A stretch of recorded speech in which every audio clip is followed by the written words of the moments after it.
Welcome to the WolfPack Sports Wire, a podcast from the athletic department at Whitefield Academy. Whitefield Academy is a Christ-centered pre-K through 12 college preparatory school located in Smyrna, Georgia. On this show, we highlight our hardworking coaches and student athletes who are excelling in and out of competition.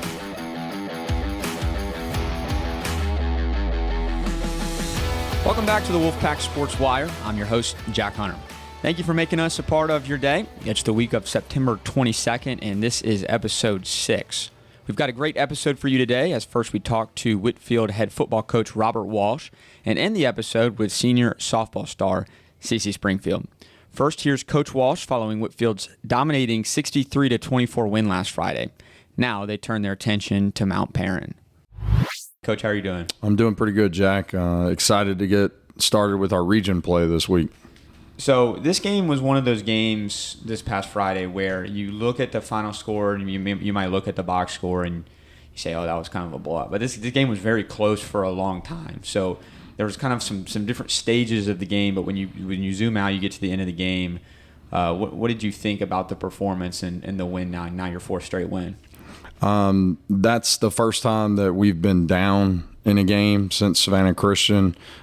We actually turned the ball over for the first time since Savannah Christian. So seeing our kids respond to some adversity, rise to the challenge. Our defense kind of kept us in the game early with some stops in the red zone, forced some field goals, gave us an opportunity as an offense to kind of respond to the adversity we put our defense in. Yeah, so talk about the kind of that first quarter for you. You guys lost 2 fumbles, and what do you think kind of got you guys out of the gate a little bit slower than you did the week before versus Darlington? I mean, I don't like making excuses for our team.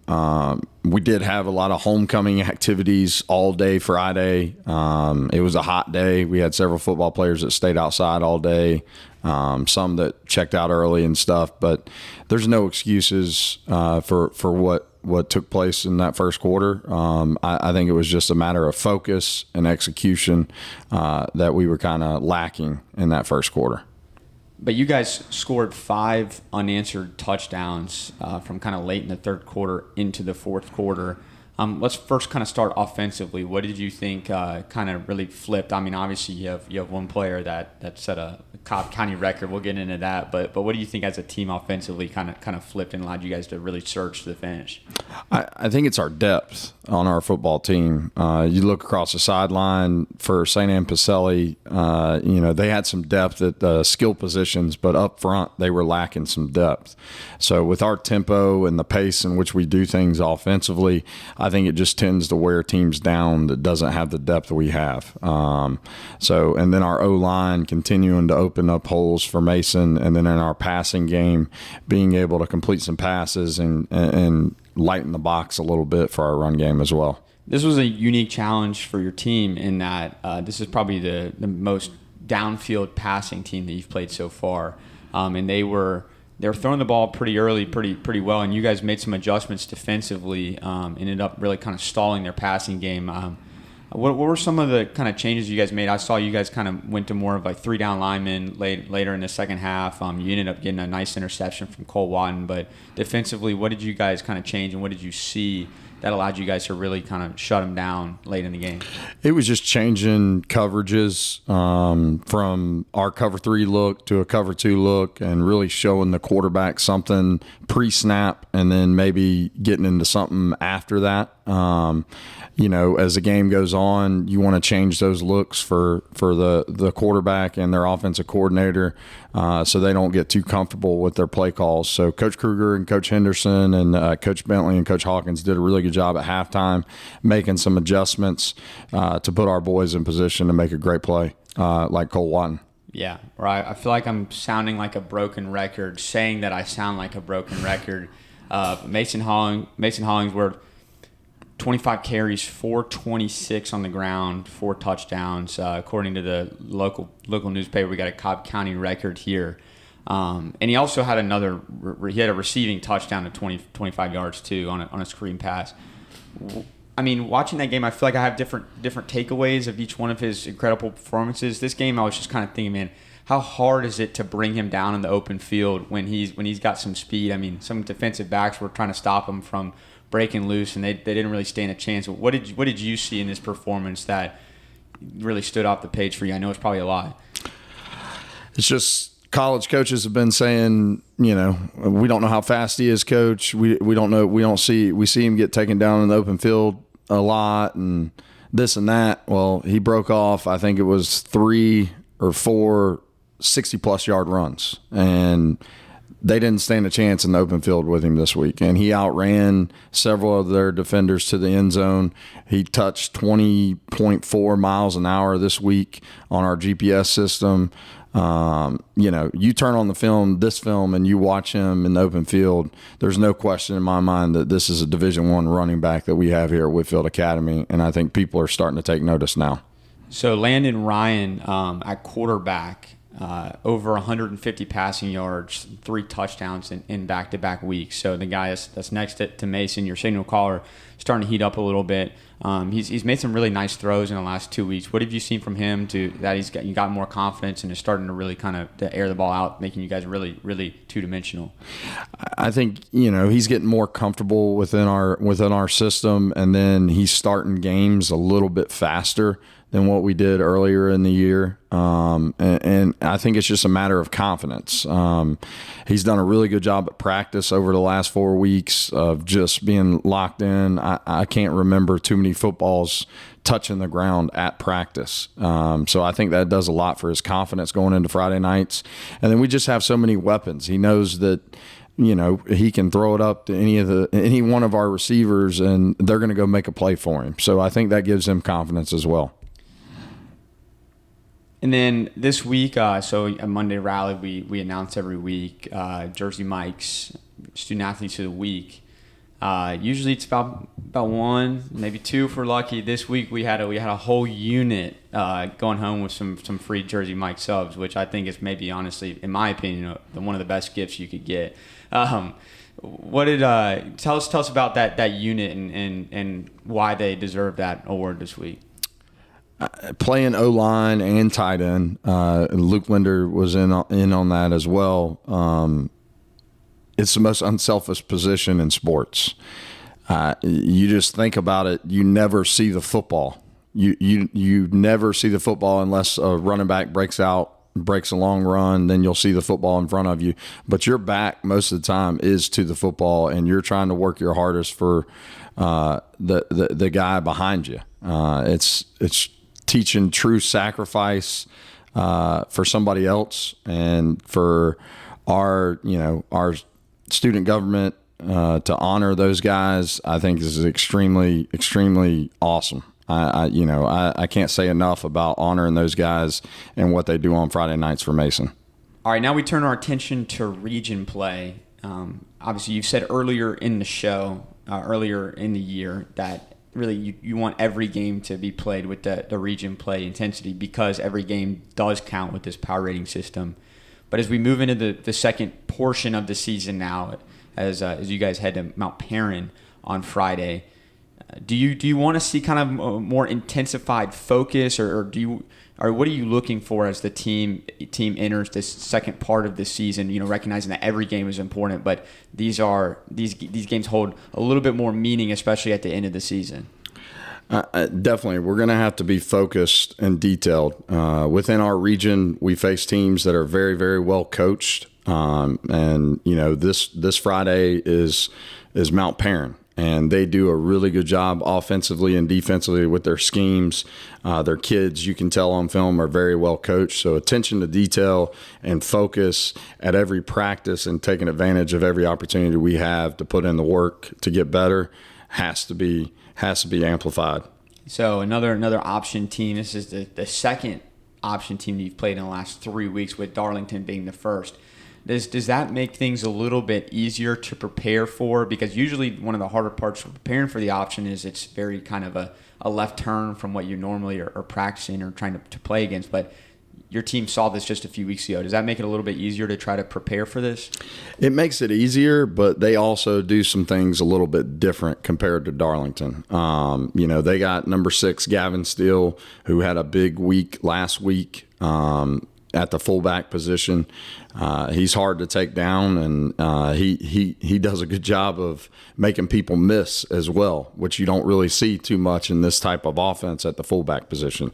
So, they do some things different than Darlington that we have to scheme up and get ready for. But I think it does help us a little bit, our kids understanding their responsibilities, understanding how important it is to tackle your responsibility and force them in second and longs and third and longs to give us an advantage. Yeah, one thing that kind of jumps off the page, at least looking at the schedule from Mount Perrin, is their strength of schedule. I mean, they've played Savannah Christian and Cedar Grove, who's been a powerhouse in the state of Georgia for many years. Knowing that they are very battle tested, what does that make you think about them, and also kind of on the flip side of your team going into that game, knowing that this team is they've seen a lot? Mount Perrin's played a lot of 4-quarter games coming into this Friday, and we've had the advantage of not playing a couple games in deep into the fourth quarter. So they got experience playing in close games. It'll be interesting to see how our kids respond. I'm hoping we'll still be able to execute. Keys to victory for our offense is be physical as usual, execute at a high level. No turnovers or penalties, and we kind of hurt ourselves last weekend with that. And then, again, going back to Darlington, we got to score on every drive for them to feel the pressure of having to score on offense. All right, well, Coach, I appreciate your time, and good luck this Friday. And, Jack, appreciate it. Go Pack. Our next guest is senior softball player Cece Springfield. Her coach, Mike Fuller, says players like her only come around about every decade or so. She's verbally committed to play at Auburn in the SEC next year and is a 3-year captain of our Whitefield team. She has been an integral part of the resurgence of the softball program these past few seasons. Here's our conversation. We're now joined by Cece Springfield of the Whitefield softball team. Cece, thanks for joining us today. How are you doing? Good. How are you? I'm doing well. So you guys are kind of in the midst of a busy stretch. I'm interviewing now in day 2 of 3 games in 3 days. When people will be listening to this, you guys, that'll be done. Hopefully that will be a 3-win in 3 days streak right now. But how do you feel like the team is playing right now? As it currently stands when I'm talking to you guys are 10-6. I think we're playing really well. I think the younger girls are starting to realize how good we actually are and that we have a chance to go really far this year. I think we're learning how to pick each other up in moments where it seems tough and someone doesn't get the job done, someone else will. And we're stringing it together really well right now.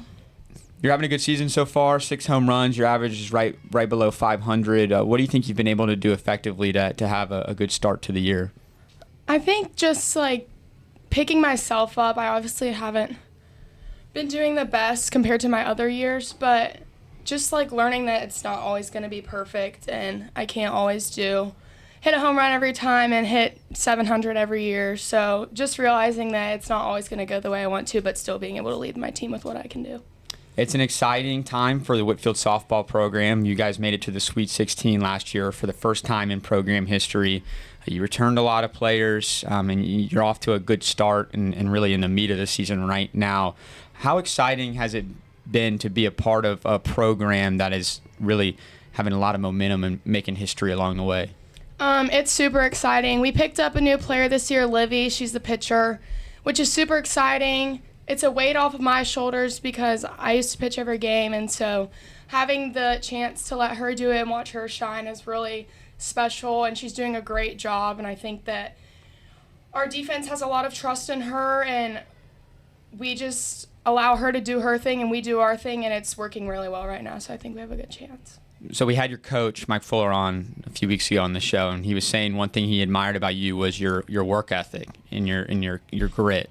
How much do you care about your role as a captain and as a leader on this team? I take a lot of pride in it. I think it's really important to have leaders that want to win every game, but also want to see the people around them grow. And I struggle finding a balance to encourage them, but still encourage myself. I just want to do the best I can every time. And I think this year we finally found the right balance of girls that can lead themselves and lead the team with knowing they have a captain they can come to for anything. So as I mentioned, you guys had a big postseason year, just a big year in general last year.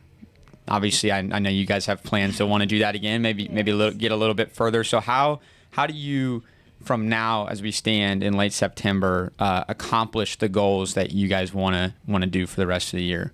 I think not letting the big moments get to us and crumble. Realizing that it's not always going to be an easy play or always going to be the hit that we want, but just knowing that like we're good enough to go very far and trusting our abilities is going to get us where we want to be. All right, so this might sound kind of a broad question, but I do like asking this. Is why do you like playing softball? What about the sport of softball really stands out to you, appeals to you? I think just the team aspect. I've made a lot of friends in 4 years here that I still talk to even if they're gone. Girls are very cliquey, but I think the Whitefield girls, we vibe very well. We've never had problems all 4 years that I've played high school softball. I love the sport. That's all I've played my whole life. My mom played it, and so it's just like looking up to her for advice, but also knowing that people also look up to me and giving them advice. Like, it's just super special, and I think that I've made a lot of friends through it. You're a senior now at Whitefield, but you got plans to play in college. You're verbally committed to play in the SEC at Auburn. Tell us about kind of how that process went in terms of deciding on Auburn, and how excited are you to head west to Alabama after this year? I'm super excited. It's honestly like my childhood dream. It came true. Both my parents played there, so it was always on my radar to play there. My junior year was when everything was going to happen, but the summer before my junior year, there was a big thing going on, and I honestly had no interest in going to Auburn until August of my junior year, right before the recruiting process started. Everything changed.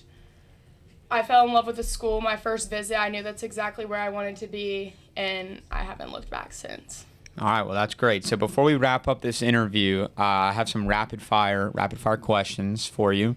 We got about 6 or 7 of them. Just give some quick answers here. All right, first one. Favorite Bible verse? Ephesians 2:10. Favorite pregame meal? A dirty Dr. Pepper with white Cheeto puffs. You think that's a good pregame meal? Get you right? Not really, but it works. Okay. Hey, superstition. It's a superstition. All right. What is your favorite pregame song? Ramsey Thompson's walk-up song is so good, and I listen to it every time before the game just because it's super high. It's J-Lo, so. All right. What would you say is your dream job? I love what my dad worked in the SEC office for 20 years, so I would love to do that. That would be amazing. It's kind of a childhood dream, but it just means more. It just means more. All right. What's your favorite hobby outside of playing softball? I love the lake. We go to the lake a lot. I love wake surfing. So if you had to start a team from scratch, what would be the name of the mascot, and what would be the colors of the team? Orange and blue. And I actually like the pack, so the pack. You think you do WolfPack, or just kind of shorten it up and go pack? Pack. All right, and I just want to clarify this. There is another orange and blue in the SEC that is not Auburn. So what shades are we talking? Navy, and I kind of like Tennessee's orange. So. All right. And lastly, what is one word that you would use to describe yourself? Gritty. Well, Cece, I appreciate the time today, and good luck the rest of the season. Thank you. That'll do it on today's episode. I'd like to give a big thank you to Robert Walsh and Cece Springfield for joining me today. Have a great rest of your week, and as always, we'll talk to you next week on The Wire.